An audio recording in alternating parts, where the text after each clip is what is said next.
of the vector graphic. Let me see that again. Hold that up again. But how did you get the colors? It looks like it's actually ingrained in the plastic, right? Or did you Well, paint? what I did, I took and made this white background into like kind of a piece that had cavities for all these other features, and then each feature I printed to stick out and to seat inside of this backing right here. So I posted pictures on Facebook of the backing, this white thing without anything in it, and then I printed all this stuff in these different colors, and then uh, and I didn't plan this. I just tried it out. They fit. They were able to snap right in when I um press them into each other. So they're holding tight too. It's really cool. Yeah, so you make each thing separate. You make you have the frame, and then you put each bas relief like this the Uh, words Krishna and a different vector. yeah, I went. This is all. I didn't really plan any of this. I just kind of the stuff that was available. Like I went to this Amazon resale store, and they had 3D printing filaments, and I haven't bought any. I ordered some that day, one roll of like white or something or black, and then I came across the store, and they had like a variety of colors that were, I bought a couple of them, and that's what I had on hand. And You when I just made did the all, Krishna by itself, and then the flowers by itself, yeah, I right? thought the Kṛṣṇa would look good, and the blue I had, and the flowers are pink, so I printed them in that, and then popped them You in didn't there. paint them though. They just came out that way, right? Yeah, some of them actually. Look at this one. This is one that I made for my daughter. This is the first one I made, Yeah, I and saw that on Facebook. That's yeah, cute. this She's the got a flowers lotus have flower on her O there. That's a yeah, the lotus, lotus right? flowers. Yeah, this is different from that one because this one's painted, and this was all green. The flower was, because it's the same material as the backing. It just was protruding out of it. It was Right. not separate. And these letters right here though are separate. I printed those separate, and there's a cavity in the backing, this green thing, and they fit right into that profile. I modeled them off from the same image. And first I produced the text, and then I made the boundary and the little graphic that went on it, and then put it all together and made it. That's really nice. I like that. Just as long as you Thanks. don't make a gun. No, I don't have any interest in that. But I don't have any. these decorative signs and graphics with the Lord's names, I'm thinking about doing a whole variety of them. Like every one of them I know of, and even in like different religions, like Christian and Did you ever see my Islam. did you ever see my the Coexist Kirtan Center flag that we have out in front of our place? Let me show it No, to but you. if you have a graphic, I could turn that right into something like this and really quick. But it's actually a flag. I'll show it to you. Oh yeah, nice.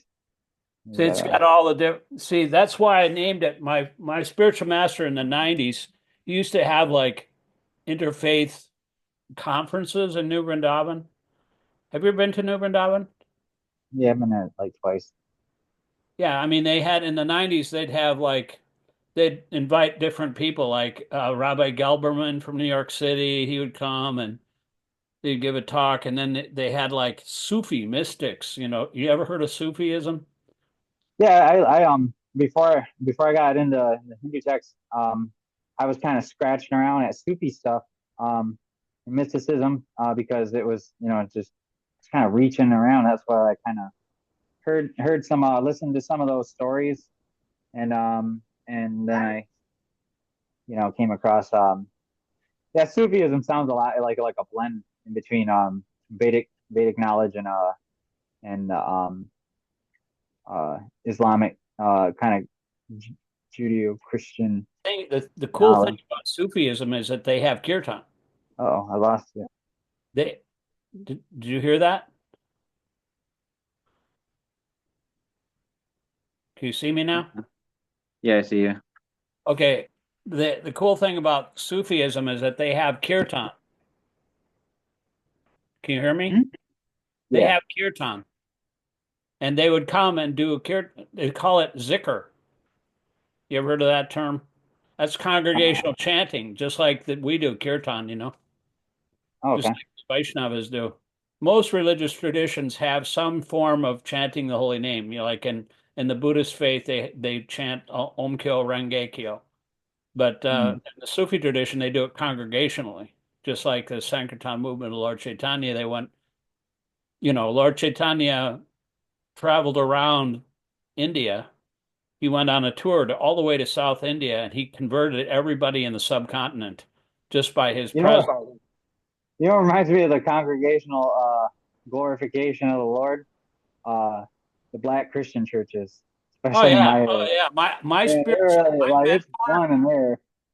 my mentor was Devamrita Swami. He's actually a guru now. He in the 80s he sat me he didn't want to do he was the temple president in Vrindavan for a while, and then he was the Sankirtan leader. And I really liked his lectures because he's really smart. He was a Yale graduate, and he would give these really far out funny lectures.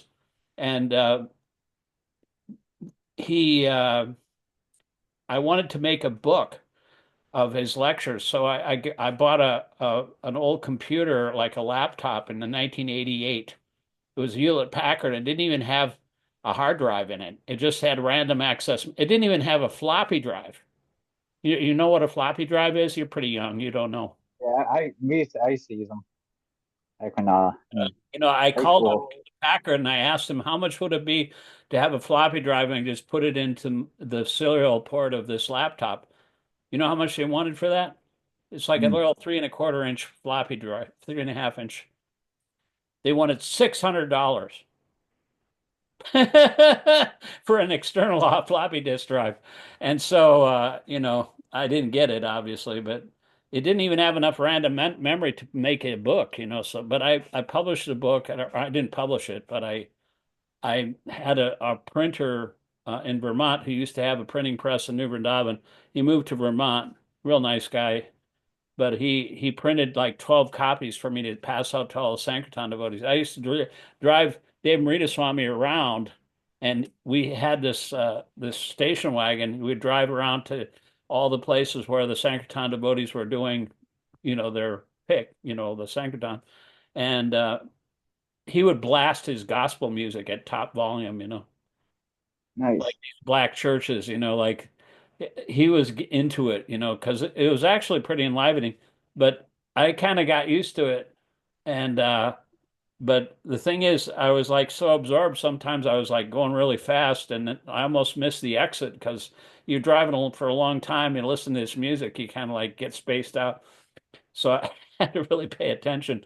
But that's like really they know how to enthusiastically participate in their service. Oh yeah, man. I went to this there's this church it's called I think the I forget. It's right down here on Sherman and Muskegon Heights. Like really bad area, but man, it's the best church. I think one of the best churches I've ever been to. I think I would say it's the best one because the experience I had when I came there and I sat there and the crowd and the preacher, man, they were going. They were really. It was really nice to sit there and hear all that. Yeah, Had a really good. I was just watching a video. There's a senator from Atlanta, and he's actually also an active preacher. He's an active minister of a church, and the church is pretty famous. It's called the Ebenezer Baptist Church in Atlanta. It's actually the same church that Martin Luther King Jr. preached at with his father. Oh, nice. And so that he's the I pastor of love that Martin church. Luther He's King. also a senator from Atlanta, from the whole state of Atlanta, a federal senator, So he was talking to the Pope last year, and he was just on, he was talking about, all these cuts that they're making to the poor people, and he said, I don't know what people, I don't know what Bible they're reading, but it says in the Bible that you're supposed to be, Jesus asked, um, for those who, those who have done the least of these, my brethren, you've done to me. That's how you get into heaven if you do. if you don't serve the poor, that's what I like about Christianity. And so a real Christian, just like the Pope, he was a real Christian. He was very humble, and he would wash the feet of prisoners, like Muslim prisoners and women, and even like he was very, very humble. And Krishna did that too, the Rajasuya Mhm. sacrifice, that grand sacrifice. He was in charge of washing people's feet as they came to the door. Yeah. Krishna, the Supreme Personality of Godhead. So, it's like an example of humility, and Lord Chaitanya did that too. You know what? I was recently I'm listening to these I've had certain circumstances in my life tugging me around this like this material energy, this Maya. I feel like I need to make more money and provide more. So I was like, okay, I'll listen to this motivational speaker who believes in God named Jim Rohn, and listen to him advise me on financial growth and stuff. The Vedas support this, especially in the Mahabharata, talking about that a wise man considers dharma and artha, always, and never really kama or moksha. Moksha. Yeah. But anyway, so I listen to Jim Rohn, and Jim Rohn says, "Hey, listen to this book called The Richest Man in Babylon," and the other one is Think and Grow Rich. So I listened to The Richest Man in Babylon, and that was really good advice, and it reminds me of Vedic knowledge and all scriptural knowledge. Like it's practically. And then I listened to this other book called Think and Grow Rich. What was surprising, how the parallels with Vedic knowledge, spiritual knowledge, and how like morality is such a big thing about getting rich. It was like practically if you don't care about others, you're not trying to help everyone prosper. You're not gonna get up. It's really kind of And interesting to that's hear all true. that. That's a Vedic aphorism, actually. If the Brahmanas see that people are suffering and they don't do anything about it, then all their Yeah. tejas, all their Brahmana tejas leaves them. It's just like a cracked pot. It just runs out. Here's another interesting thing that I was listening to in that book called Think and Grow Rich. Napoleon Who Hill's wrote talking that? about Napoleon Hill, and it was Oh, written in right. like the 1920s or 30s or something. And he had interviewed Carnegie and all these other really rich people like Edison and stuff. And he spent a couple of years, and he met Carnegie, and Carnegie told him to do this project, and he did it. And it seems like and he gave him all this advice. Well, it just sounds, some of it's a little blasphemous when it comes to religion. I can tell he doesn't understand what it is. But the advice he's given that he's gotten from these wise men who have acquired a lot of wealth and done really Andrew outstanding Carnegie things. you're talking about, right? Not just him, but like all the other gentlemen that he had Yep. interviewed, and he was referring to, like Abraham Lincoln. He goes on and talks about a lot of really outstanding people, like Samuel Adams, and it's really interesting to listen to that book. I liked it. But what's really cool is he gets into talking about these really extremely outstanding geniuses, and he talks about how sexual they are, and he talks about like that the sex driver, this he's not just talking about the material sense. He says that will ruin you. He started talking about this like more mature understanding of how to harness that energy, and that these creative geniuses, are harnessing this what I was, I'm listening to it, I'm thinking Madhurya Ras, or like something similar to that. That this is, because he's saying that the people who are really really intelligent. This reminds me of Mahaprabhu being in that Sringara Ras, like in that deep separation. It's like, it really is. I heard Prabhupada calling it spiritual sex once. And when I was listening to this book, and it was talking about this energy and it was, it's really understanding that nature. Saw the way it talked about nature, like it understood what Maya is and how Maya operates, and almost like impersonal Brahman um, knowledge on the whole, on this gaining wealth and stuff and morality. Like the book really stresses morality because it does it. Once it advises you, if you go outside of that being moral, you're gonna ruin yourself and won't have any lasting wealth. Yeah, So you always have to be connected. Like if you read something in the light of Vedic knowledge, and if you're attached to Krishna, Krishna will give you, you can find gold in a dirty place, you know. yeah, I like that. That's one of my favorite. verses from Manu Samhita, and like I really like the scriptural knowledge. I can say honestly that I just with my intelligence, the Vedic knowledge from the Shruti and the Smriti are they're my they're my authority. Like I look at them as the ultimate authority.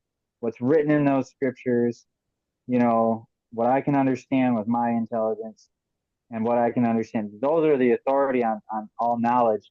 So yeah, like I really spent quite a while reading them, and I really like.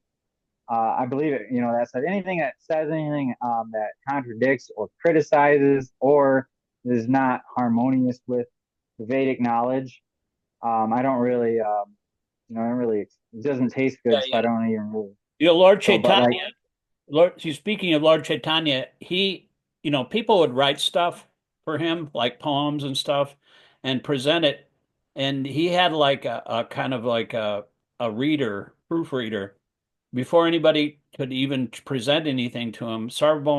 Rup Gumbar or Damodar something, or Goswami, he would read it first to see if it was okay, and then if it was okay with him, if it was shastric and it was in line with all the conclusions of the Vedas and didn't have any rasa basa or contradictory mellows or whatever, then he would present it to Lord Chaitanya. But mm, he had a very high standard, and Lord Chaitanya was expert in tasting the mellows of separation and he was always absorbed, especially when in the latter part of his life. yeah, He and like this book, and how it was emphasizing that these geniuses who are really like hypersexual, they're like talking about, but they're not like animals because it was talking, the guy was kind of addressing that they were like more intelligent and they were using this um this energy, and they're saying that practically they're influenced by a woman. But one time I was reading something about, I think Prabhupada was talking about a person who's God conscious, who's in love with Krishna or God, has Mhm. can work more enthusiastically and practically outwork anybody who's driven by sex desire. Yeah, I They, mean, sex like desire is just that's also a very powerful energy. I mean, if you listen to any yeah, it like is. rock and roll, like Well, like I used to be a fan of Led Zeppelin, my Led Zeppelin, the 60s, 70s band. And there's like hard rock. It was based on the blues, but my mother used to listen to it when she was vacuuming the living room.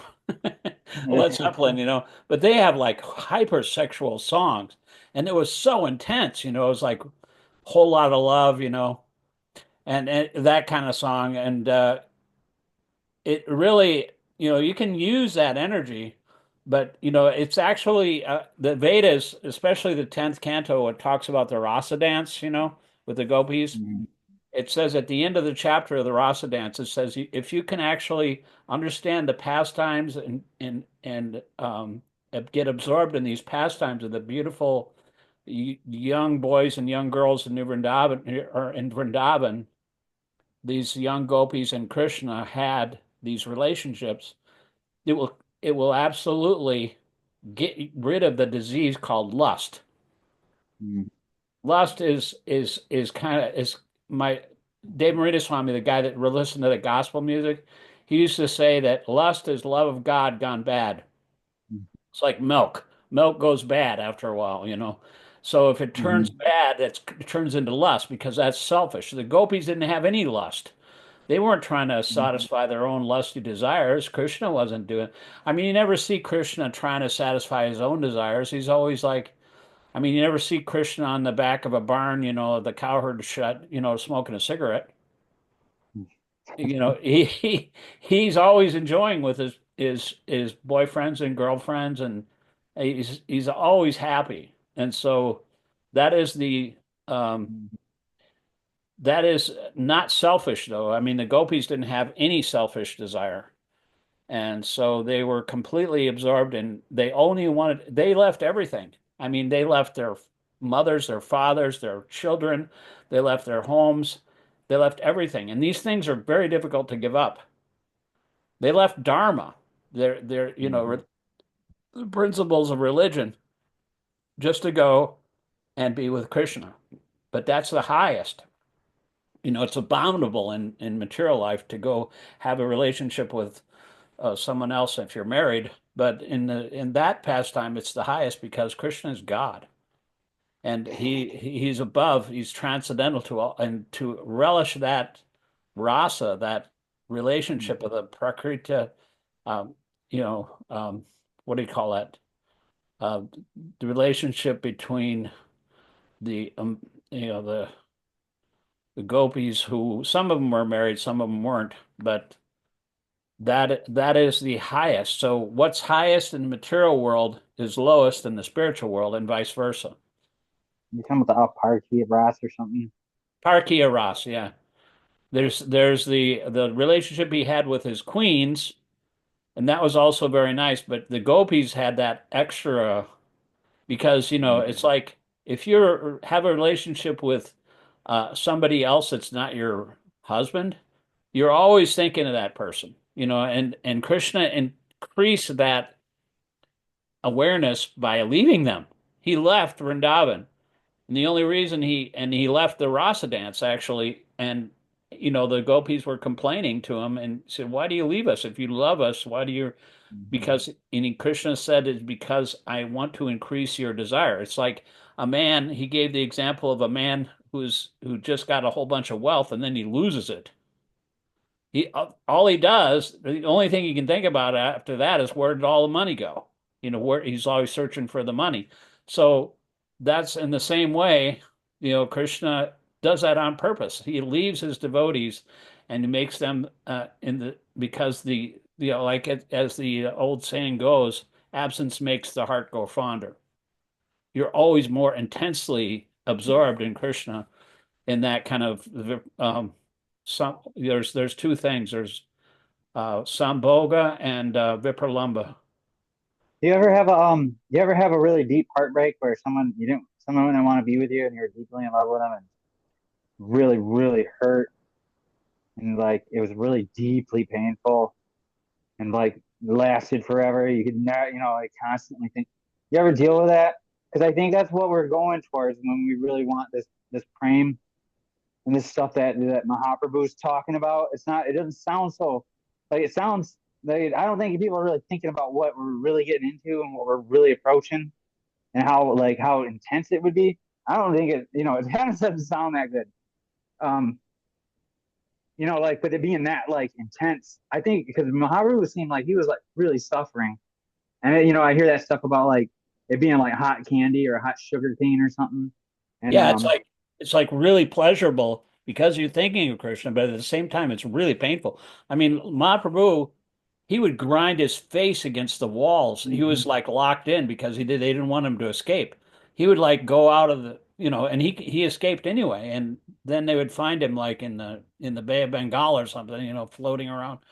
I mean, he would grind his face against the walls and injure himself because he was feeling so much separation from Krishna. And that is not an artificial thing. I mean, he was actually feeling this separation, even though he was God himself. Uh, he wanted to taste the reason why Radharani was so attached to Krishna. And Krishna left New Vrindavan, and Radharani was completely devastated. I mean, she suffered more than anybody. And in Lalita and Vishaka, they criticized Krishna. They would write him a letter and say, I don't know if my friend Radharani is still alive. I'll put a little bit of cotton swab in front of her nose to see if she's still breathing. That's the level. I mean, she was almost dead. And that's one of the symptoms of ecstatic love. But that's but my pay grade. This one's terrible. But if you follow in the footsteps of the gopis, though, following in the footsteps of the gopis, trying to understand their mood of separation, that's how we actually can actually feel those feelings of ourselves. The Lord Chaitanya gives us access to that. Lord Chaitanya was such a genius. I mean, Yeah, I mean, the genius. he came here to this earth. The primary reason is to taste the why Radharani felt so much love for him. Mm. He he didn't, I mean, it's hard to understand women, but even God doesn't understand women. So he had to actually take the role of a woman in order to understand how she felt, right? And it's like Chris Rock, Chris Rock has this comedy bit, he would ask his female companion, what do you want? What do you want? She can't figure out what the hell the woman wants, sometimes because they're so emotional. But he he tasted that, and that was a primary reason for his appearance in this material world because he wanted to taste that rasa. And the secondary reason, by the way, is to spread Krishna consciousness all over the world through the holy name. I mean, so he accomplished both of those things simultaneously. And if that's not a genius, I don't know what is. He's Right. he's the greatest hero of our movement. He's the Yuga avatar of this age, and it's supposed to last for another 10,000 years. But then after that, it's just all going to go downhill. You don't want to be Hmm. around when that happens. Because, like people will be like, they only live to about 30, 40 years old. And then, they'll be like short, maybe 5'6" or 4'6". And their memory and intelligence will be nil hardly. And they'll eat their own children. So they'll be like cannibals. And then Kalki, the Supreme Lord in the form of Kalki, he will come in 427,000 years. I mean, it's not going to last that long. This is a miniature golden age that Lord Chaitanya started. And it says if you don't take advantage of this Lord Chaitanya's movement, it's kind of like a miniature golden age. This Krishna consciousness movement is a miniature golden age. It's like flooded the whole world with love of God. And it's going to You last for know that Kalki thing. I was when I was hearing Mahabharat, it was talking about the ages, and they were way shorter than Srimad Bhagavatam's scale. And then it also, I think it was like Queen Draupadi, or not Draupadi, Queen Kunti was talking to her sons and telling them that the Krita in uh the I forget exactly, it was like the Satya or the Krita age is it depends on the king. The king brings it, like how he rules. It was really interesting too. That the king brings it. Well, the ages. I mean, usually the earth is ruled by kings. I mean, they only had one king. That's why the whole earth was called Bharat Varsh because King Bharat was the king then. And Maharaj Yudhisthira was also the like the emperor. I mean, he conquered all the other kings, and then he had the Rajasuya sacrifice. Everybody has to like bow down to the king, bend the knee. But if it's a benevolent king, then it's perfect, And he takes care of the citizens just like a father will take care of their children. And he'll take all the responsibility for their spiritual upliftment. That's Aryan society. And so the king, a saintly king, is a leader, but he's always also ruled by the Brahmanas. The Brahmanas are the head of society, and the Kshatriya, the king, is a Kshatriya, but he also listens. He listens to the Brahmanas, and that's why um, it's really dangerous if you have a leader that doesn't listen to anybody. Like King Vena. I don't know if you've read that pastime, but oh, he he was was cruel, right? he was really, really a bad king, and the Brahmanas they tried to reason with him, but he wouldn't listen. He was like destroying all the sacrifices, killing the cows, and they finally got really mad and just killed him. They didn't use any weapons though. They just used high sounding words, and they killed him. And then all the robbers and the thieves and rogues they were like because there was no king, they didn't have any um, they didn't have any law and order. So the Brahmanas thought, well, we got to do something about this, and so they took they his body and they churned his body. I don't know what that means. Some kind of cloning, some kind of mystical cloning, and what arose from his body was Maharaj Prithu, the Supreme Personality of Godhead. and his wife. Mhm. And he was actually the first king, the first saintly king. But it's really, but we don't have that power nowadays, you know. We don't have that Brahminical. With that said, all these mystic powers you hear in the scriptures, look at what we're doing with all this technology. It's not like it's really not that out there anymore. I mean, like with what AI can do, what computers are doing, and with what robots are doing, and what we're capable of. There's like all this mysticism, there's a storm of all this mystic stuff going on, and if people are controlling Nobody it, knows what and it is. They have no idea, you know, like, I mean, the Brahmastra weapon was an atomic weapon. It was actually a fusion bomb. You know, but if you said the right mantra, you could direct it at anybody you wanted to, and it could hit only that person. But you had to know how to withdraw it. Otherwise, it could blow up the entire universe. yeah, it sounds a lot like our controls for actually controlling a nuclear bomb. Like it's like you got to have the right code, the mantra, and you got to there's control, ways to use it specifically. Yeah, Like that stuff's real, dude, and like people are can wield that stuff and actually blow stuff up, or use laser technology and pin one guy out.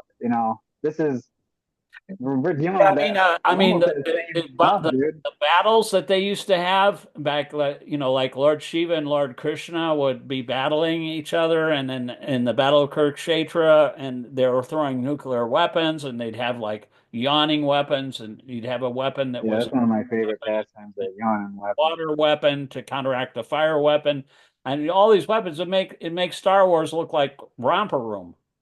Very, yeah, I mean, it's it's like very incredible. I entertaining. mean, if Yeah, they would just, if somebody like George Lucas could make you know, movie with a professional movie, I mean, Ramayan and the Mahabharata both were extremely popular television shows back in the 80s in India. It was really yeah, cheesy, you know, but yeah. nobody did anything else.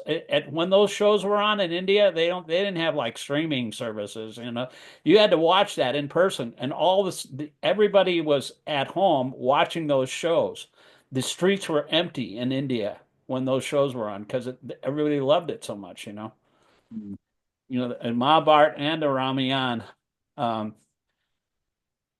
Anyway, Yeah, books. The books, and nobody's. I don't want to. No, I mean, like, I shouldn't say that, but the books are supremely good. They really are. The things I'm seeing in my head when I read that stuff. The if you you just know, surrender to that message, you're talking to Krishna, just as exactly the same as Arjuna talked to Krishna. Krishna is yeah, there. really, right I there. mean, it's like he's there. You know, Emerson I used to read Emerson when I was in high school, and he said one thing. He said, God comes without bell. In other words, he doesn't need a bell. He's already there in our hearts. Mm. We just have to realize it and wake up to the fact that he's everywhere. He's in our heart, you know, just like Hiranyakashipu, um, you know, asked Prahlad Maharaj, you know, where's your Lord? He couldn't believe that Prahlad, this little 5-year-old boy, was so powerful that they couldn't kill him. You know, he tried to kill him in so many ways. They tried to chop him up with swords and pickaxes, and they tried to throw him off a cliff. They tried to boil him in oil. They tried to poison him. They tried to do everything, crush him under elephants, and they couldn't kill him. Even though it was his own son who was trying to kill him because he was envious. But because he's a demon, and you don't like anybody that's a God conscious devotee if you're a demon, you know. And Mhm. so he said, "Where do you get your power from?" And Prahlad said, "I get it from the same place you do, my dear Mm. father. I get it from Vishnu." And he considered Vishnu his enemy, and he said, "Well, where is this Vishnu?" And he said, Mhm. "He's everywhere, Father." And he said, "Oh yeah, is he in this pillar?" And he took his sword and Prahlad looked in the pillar and he said, "Yeah, he's in there." And so he took his sword and struck the pillar, and out came Nrsingadev, Mm. and that was the end of him. Mm. But and Nrsingadev's appearance day is coming up actually on the 11th of May. They're having a big festival here in Pittsburgh. That's a Mm. Sunday, I think.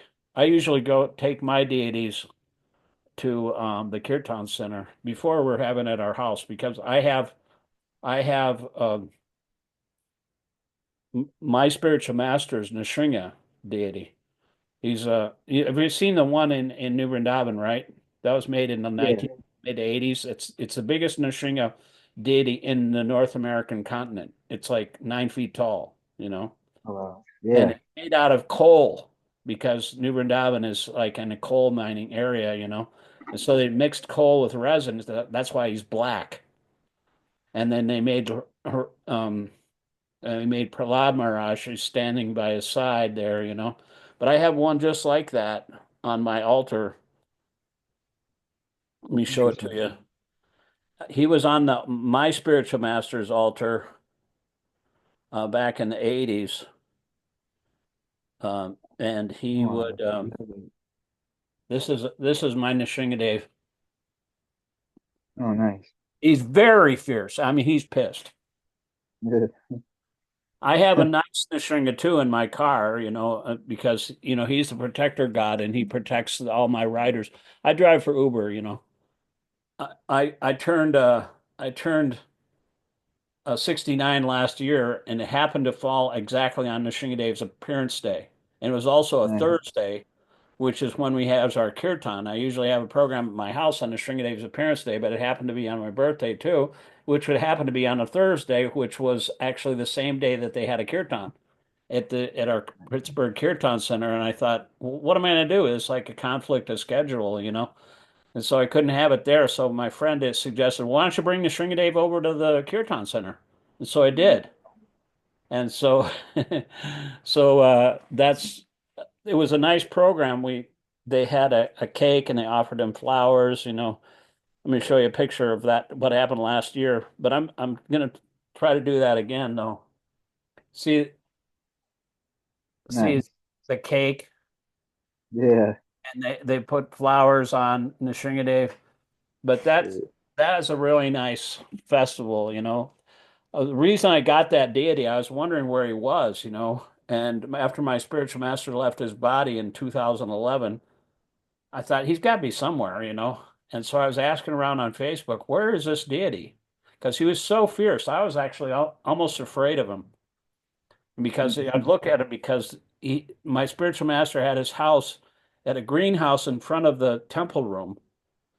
And the sun would come up in the morning and go right through those greenhouse windows and hit the deity's face. And I had a single reflex lens camera, with a kind with film. You ever heard of film? Yeah. And I took pictures of that deity, and it was just amazing. It's almost too frightening to look at because he was guarding my spiritual master. He got hit in the head in 1985. Somebody tried to kill him. And so he got this deity, and he also made the big Nrsingadev deity, just to protect the devotees. And but I was wondering where he was, and I started asking around, where's this deity at? Did anybody know where it is? He said, actually, some guy had just answered me, and he said, I know where he is. I have him, actually. And he was the son of the Sankirtan leader in New Vrindavan. He was like a Nrsingadev aficionado. He would go around in India and go to all these temples of Nrsingadev and take pictures. And you know, so I said, "Well, how much you want for him?" And he said, "Well, I said I'll give you $250 for that Murti." He said, "No, no, he's worth more than that."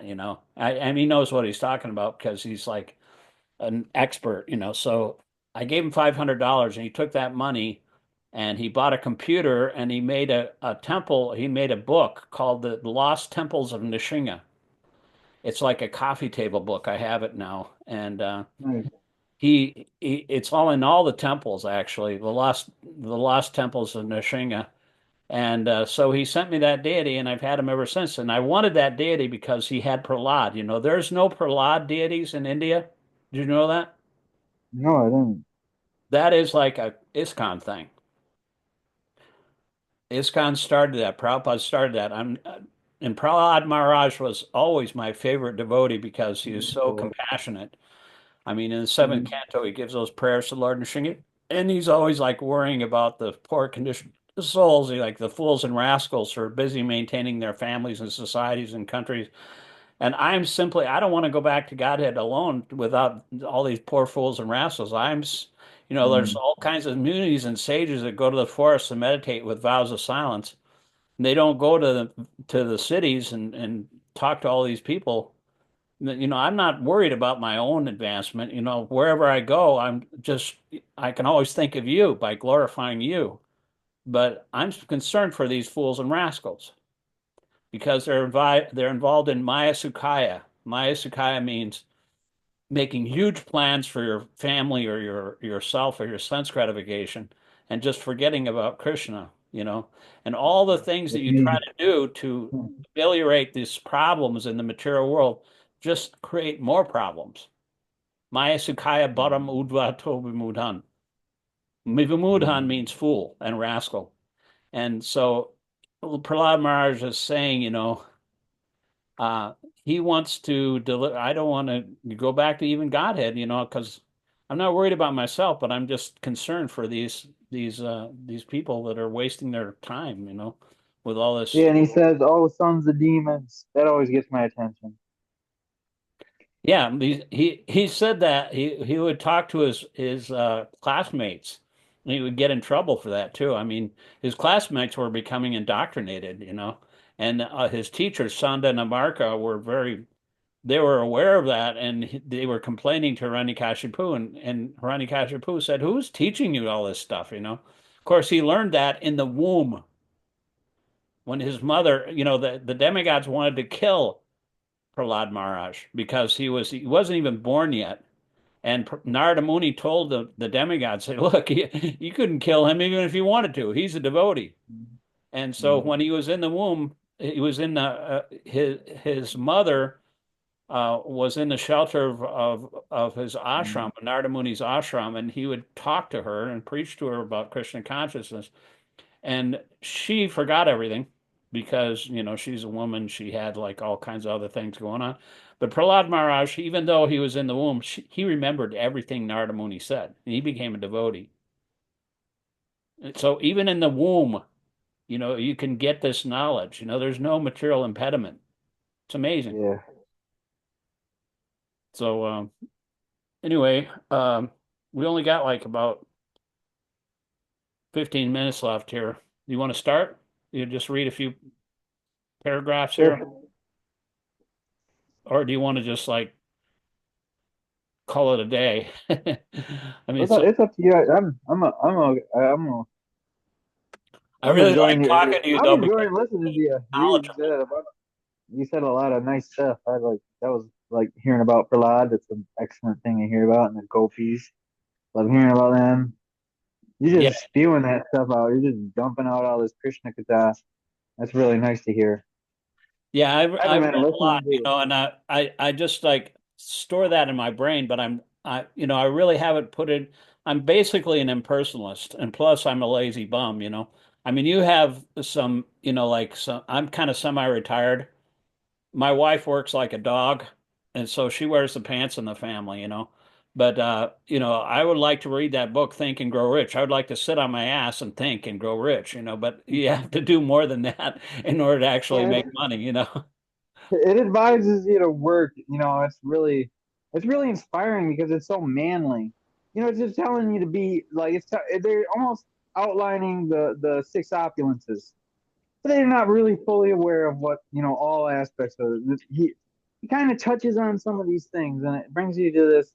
Um, reminds me of Mahabharata. Mahabharata's like, yo, get your ass in gear, do work like a man, dude, and like be a gentleman, be a Yeah, yeah, really self-controlled, uh, manly man. right. But like but an intelligent, gentle, uh, godly Also, person. Someone really, really attractive and with wealth and beauty and good behavior and knowledge and all these all these really nice things.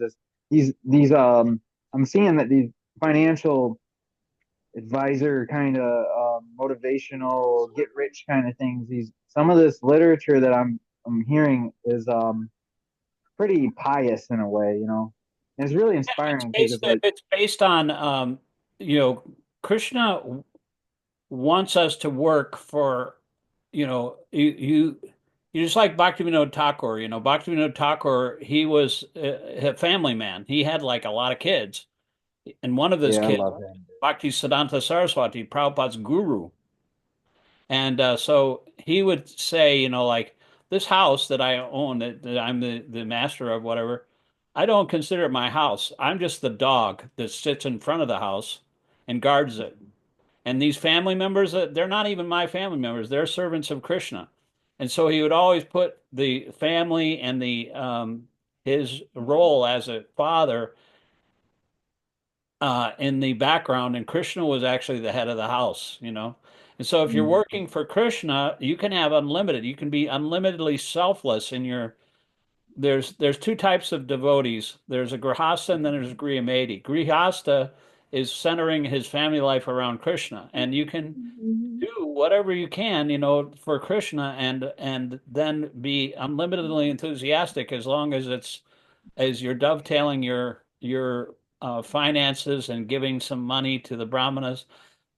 Technically, the best way to do it is make, just like the Rupa Goswami, he made a boatload of money. I mean, he actually had a boatload of money, when he left He's the my country. hero. I love Rupa Goswami. Rupa Goswami, he was so rich. I mean, he had like a whole boat full of gold. And he gave 50% to the brahmanas, and 25% he kept for emergencies, and the other 25% was for his family members. But Hmm. that's the ultimate, standard for a Vaishnava. If you can live on that and divide your wealth in that way, that was the standard that Rupa Goswami set. But He was otherwise, so intelligent. Rupa Goswami knew Lord Chaitanya's innermost desires. Mm.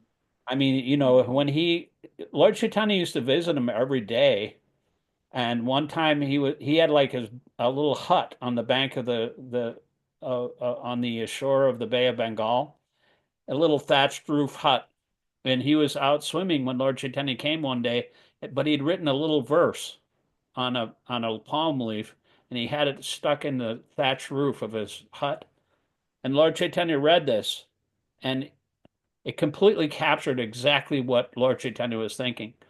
And so he couldn't believe it. And Rupa Goswami came back from bathing in the Bay of Bengal, and Rupa Goswami or Lord Chaitanya slapped him in the face. Said, "How did you know my mind?" And Rupa Goswami said, and he actually asked Sarup Damodar. Sarup Damodar, he said, How does Rupa know my mind? He said, you gave him all your mercy. Of course he knows your mind. He, he was, Where is this heard at? What I've never heard this. This is it's in the really Chaitanya interesting. Charitamrita. It's there. That he slapped Rupa Goswami in the He face. slapped him in the face because he thought, oh my God, you know everything about me. What, it was like, you know my most It's in in, the Chaitanya Charitamrita. yeah, it's in the Chaitanya I Charitamrita. gotta listen to that again. I don't remember enough. Yeah, I mean, I can send you the verse actually. I'll send it to you. But that chapter is really amazing. But I mean, sometimes the Lord, or especially Nityananda, they would react certain way. Like Lord Nityananda, he was so out of control sometimes. He would like go wrestle alligators in Yeah, I the love Ganges, him. and then he would go up on somebody else's.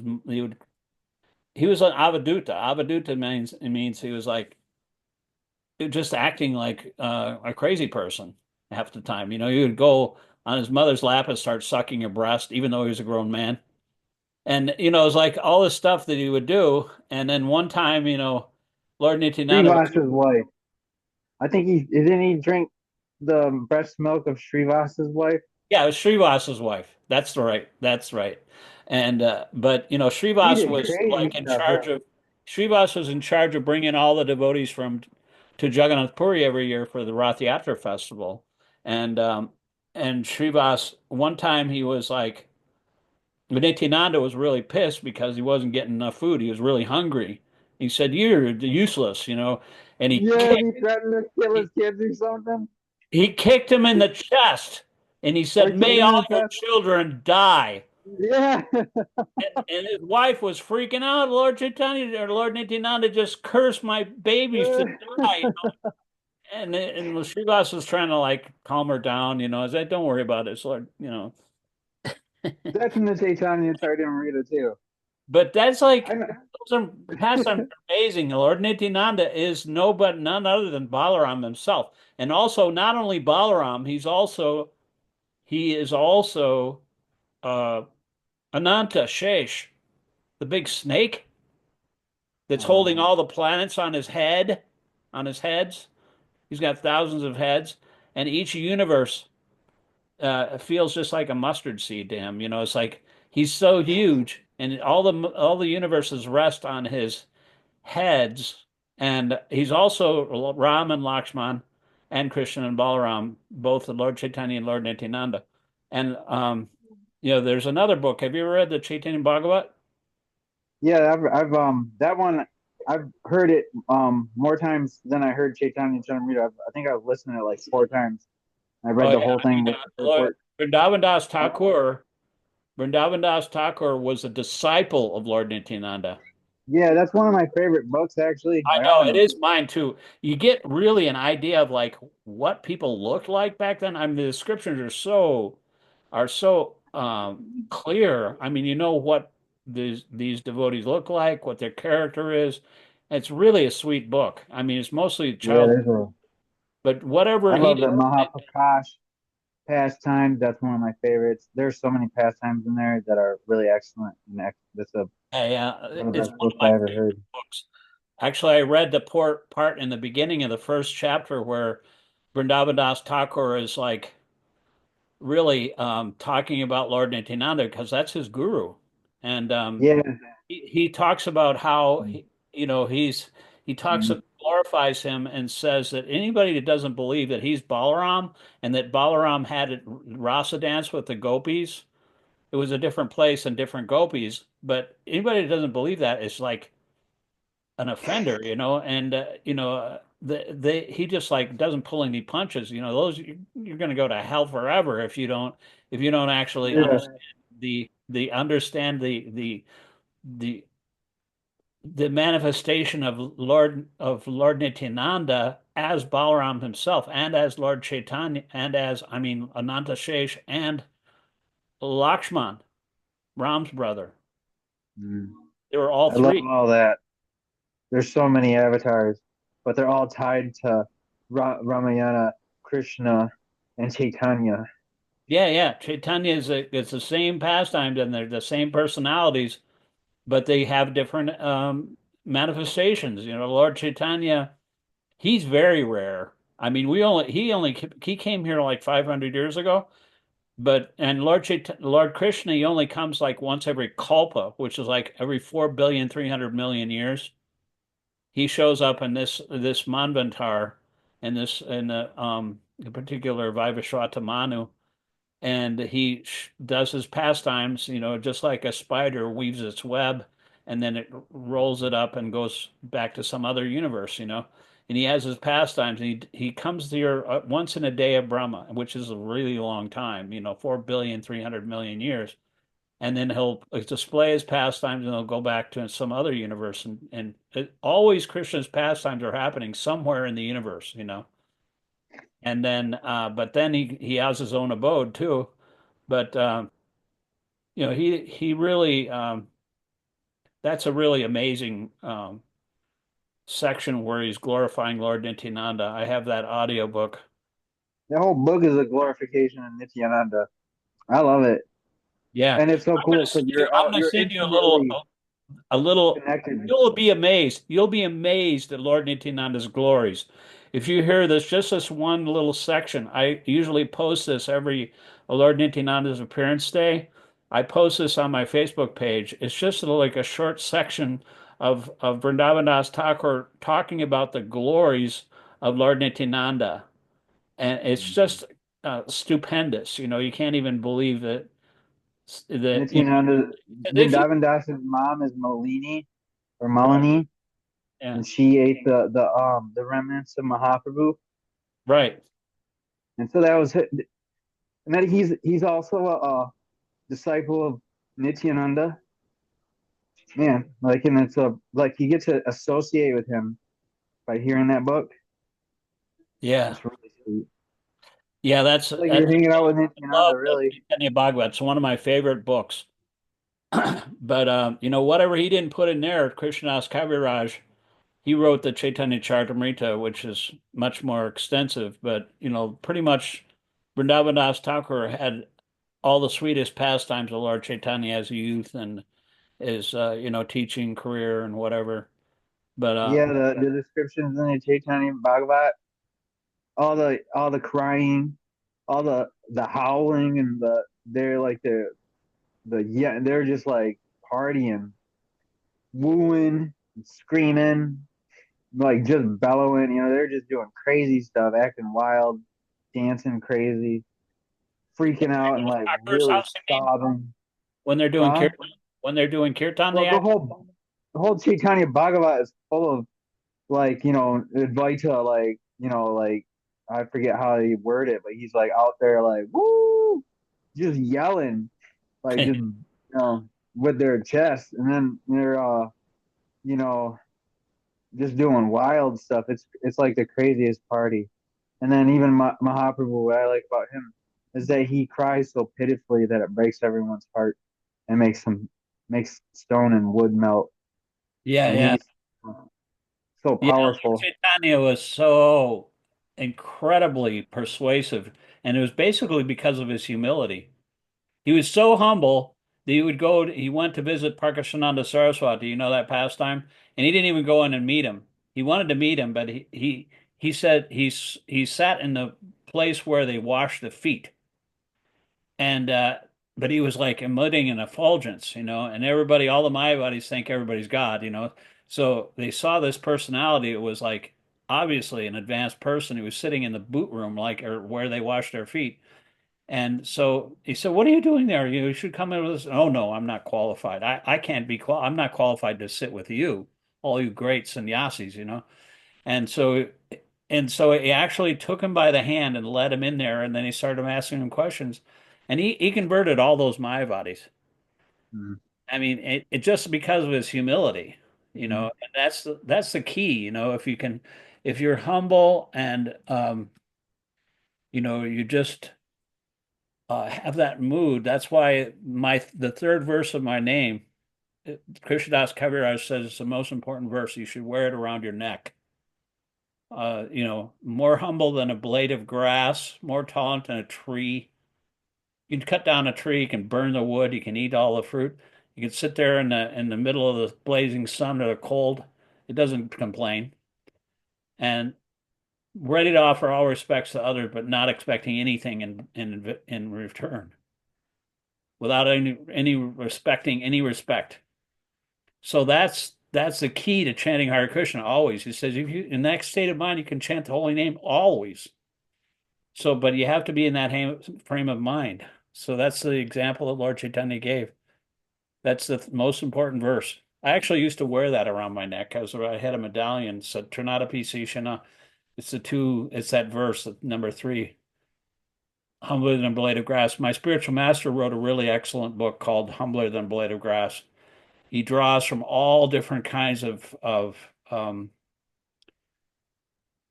spiritual traditions, even like the Adi Granta, which is probably, I think, a Sikh tradition, but it's really powerful.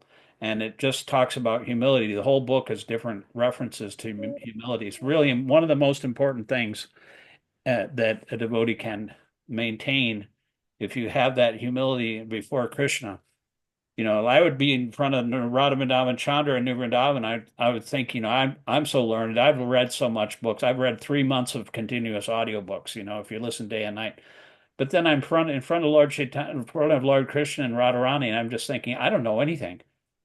This is the person here that is from the knowledge. This is his movement. It's not my knowledge, it's his. I don't Right. know anything, right?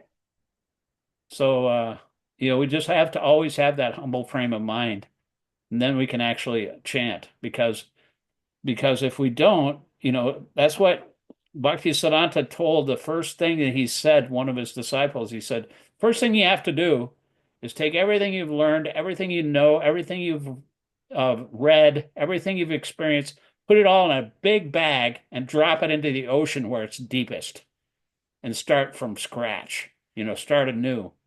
Because everything that we have and all the knowledge that we have is just useless. We have to listen to the guru. It's like a blank slate. Prabhupada talks about that in his books. You start from a blank slate, you wipe it all out, and then you can actually let the guru write on it again. And then you can proceed. But if we have an idea that we're so knowledgeable, that's like if you think you know more than Vyasadeva, you're pretty proud of your own knowledge. We don't know. Right. Yeah. Can you imagine writing a Mahabharat and being able to write down all what's in the Mahabharat?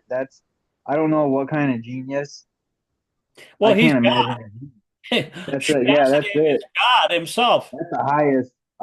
These Vedic literatures, the way they're written, an individual wrote that down who had a material body, Yeah, yeah, and he did. But it's that actually the incarnation reality of Vishnu exists himself. here. Yeah, this is what's insane is the quality and the effect that that literature has, even being translated, is so intense and so intellectually supreme. Yeah. Perfect. The Krishna, whatever Krishna says, Vedanta Veda Eva Chaham. I am the origin of the Vedas. I am the compiler of the Vedas, and I am the knower of the Vedas. So anybody who thinks they know something besides that, they doesn't know anything, you know.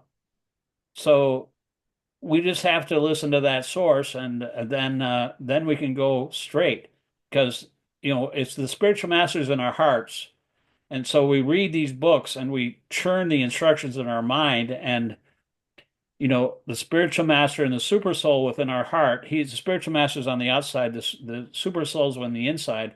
And if we use those sources of knowledge, it can guide us straight on the path, and we're not deviated. But we always have to pray to be on the straight and narrow. Prabhupada used to, he used to like pray to Krishna, don't let me fall into Maya. And that because he was always praying like that, he never fell into Maya. Otherwise, we're going to fall into Maya because that's the nature of a human being. I don't think I've ever gotten out of it. I'm still here. You somehow or other, we're still here. I'm watching myself be tugged around by the material energy. I can see it clearly. I'm attached to things. I Yeah, can yeah, see it yeah, yeah. clearly. I Well, know like exactly what as I'm long doing. as you have that idea that, the material energy is like following us, right behind us. It's like halfway down the block and it's all around on the other corner too. It's like always following us. And if we don't be careful, we can it's like a razor's edge, and razors are very dangerous if you don't use them properly. Yeah. So we can always fall down. It's a very, very tenuous situation. Even a But little. the problem for me is I can't get up. I'm not falling down. I've never gotten up. I'm not like out of it. I'm never getting out. I'm still trying to get out. I don't know how to Well, get out. you're not you don't get up, you just try again. Everybody falls down, and you just have to you don't have to undergo any kind of atonement or prayaschitta, what they call prayaschitta is like you do penances and but it doesn't work. Shukadev Goswami said that to Parikshit. And he said, what's the use of this elephant taking a bath in the Ganges? When he comes out, he just throws dirt all over himself again. So you might fall down again, but you just have to, this atonement process, it doesn't work. You have to actually purify the heart. And the only way to do that is to constantly hear and chant about Krishna's pastimes. And that way we won't fall down again. I mean, if we're always constantly on that path, then Krishna will gradually purify us to the point where we're attached to him. We develop a taste for hearing. And then once you get that taste, you develop attachment, and then attachment becomes stronger and stronger and becomes bhava. And then that becomes like a feeling of like Krishna is mine, he's mine. And you have that sense of possessiveness. And that's, that is like really a high level of attainment. The gopis thought like that, you know. But Mhm. but that's and then you go all the way up to the prema, love of God. So it's a gradual process, but Krishna is very expert in taking us step by step if we just stay on the path. But there's always like if we find out that we're deviating, we just have to get back on the path, just like Arjuna, he told Krishna, he told him about Krishna was trying to tell him about the yoga process, sit with half closed eyes in a secluded place in a forest somewhere. He said, I can't do this. I'm a warrior, I'm a family man. I can't, it seems like to control my mind is more difficult than controlling the wind. You ever try to control a hurricane or something with your hands? You can't do that. So he said it undoubtedly it's very difficult, but it can be done by constant practice and detachment. But he admitted that he couldn't do it, and so they moved on to a different topic. And finally, at the end of the Bhagavad Gita, he said, just forget everything I told you. Just surrender to me. Fight, you know. And so Arjuna fought and he won the war because he was all his illusion and attachment and to his family members were all dispelled by Krishna's instructions. And he did what he had to do because Krishna wanted him to. And he That's what I surrendered. feel like. I feel like I should just work really hard and build my life really nicely. I was thinking from all the reading I did, I was, oh, I should renounce and be very renounced. And then after, lots of practice like that, which was good for me, um, I didn't see the necessity in renouncing. Like, I mean, like I should engage with this stuff and still use it. Shouldn't just give it up. I should work really hard. And then the more I keep reading the Mahabharata, it's like, oh yeah, I'm a Shudra householder. I should be working really hard. I should build wealth. I should do these things. I should follow this advice. And just keep listening to this stuff. And it's from me being like practically like a drug addict, bum who never worked and did like really shitty stuff and just a fucking loser to like now I'm like working and taking care of all my bills and I'm like financially growing and becoming really reliable and totally different. And now I have more goals to like become more prosperous. And the more I read this spiritual knowledge, it's like this is like following literally telling me to do this stuff. And there's so many different aspects of life. I'm not a retired man, Yeah, you but can't pronounce everything. My spiritual master actually asked Prabhupada, he said, he heard about renouncing everything. He said, so Prabhupada, should I renounce everything? And Prabhupada started laughing at him. So what do you have to renounce? right. Nothing is yours. You don't even own our bodies. So what do we have to renounce? We don't have anything.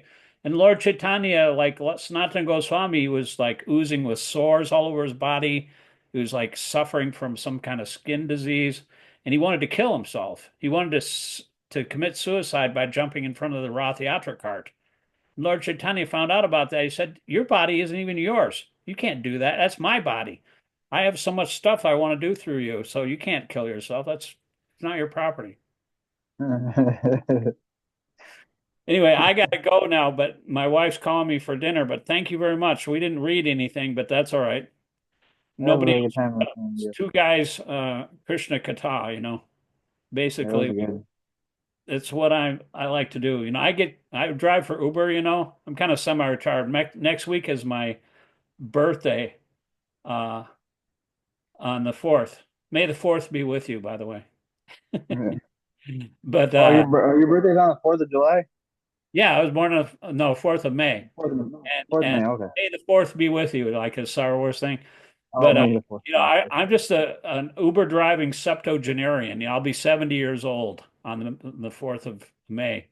But I'm happy with that. I've got a little sticker right above my Uber sticker on my car. It just says "Stay humble." And Uber is a pretty humbling business, but it's serving people. There's a lot of stuff going on in New Vrindavan in the month of May. They've got a like what they call a Kṛṣṇa house with a bunch of young people, and they go there for a festival and a retreat in New Vrindavan. And so I've got a bunch of Oh yeah, rides. that's what I've been to. I've been there a couple times for I think I went twice. Yeah. 'Cause I'm part of the Christian houses. I lived in two of them. Yeah, the Krishna house is nationwide. Yeah. So I'm bringing a bunch of young people to New Vrindavan and bringing them back. I like that much better than driving karmis around, especially after a football game after they've drunk a bunch of beer and eaten some chicken wings and they puke all over the back seat of my car. I don't even do that anymore. I don't drive at night. I don't drive when people are drunk. I like to talk to people. I get, like I'm talking to you.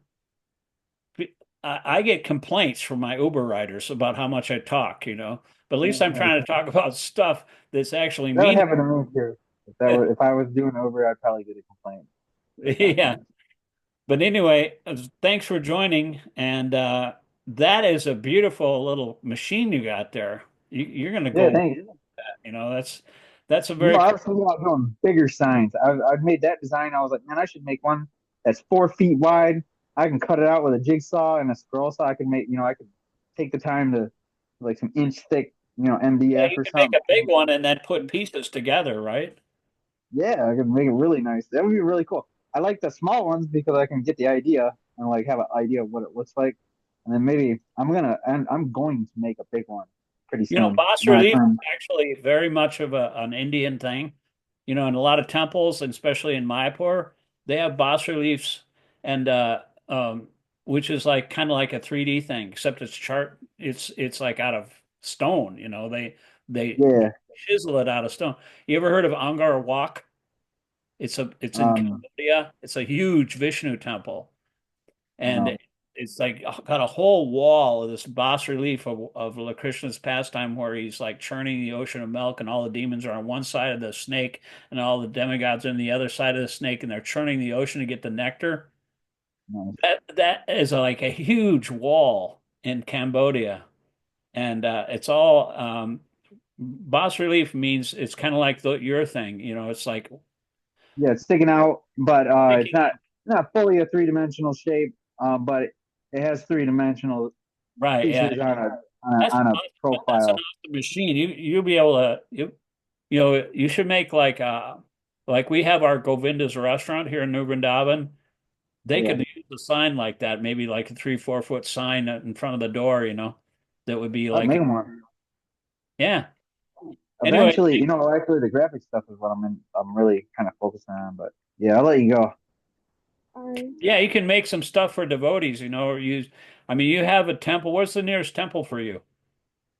There's a Grand Rapids Krishna Community Center temple, but there's a Hindu temple near me. And then there's that Detroit temple, Yeah, Ypsilanti temple, I and went there in Novi, or and then we went to see that temple in Detroit. But yeah, I saw the picture of your daughter there with you in the temple. That's the Hindu temple, right? yeah, that's the West Michigan Ada temple, West Michigan Hindu temple Yeah. in Grand or Ada. It's right near Grand Rapids. It's a Vishnu temple. That's what they told me. I was like, well, who's the deity here? They're like, it's Vishnu. Pretty much all the deities are Vishnu. That's what they said. Yeah, a lot of these Hindu temples, they have like a bunch of murtis. Like we have one here in Pittsburgh. They have just like various alcoves with various temple Vishnu. And then they have, of course, the Garuda on the top of the domes. You know, Nice. it's pretty awesome. Anyway, I gotta go, but thank you. Bye, Olive. Yeah. Say bye. Bye. Bye. Hare Krishna. Hare Krishna.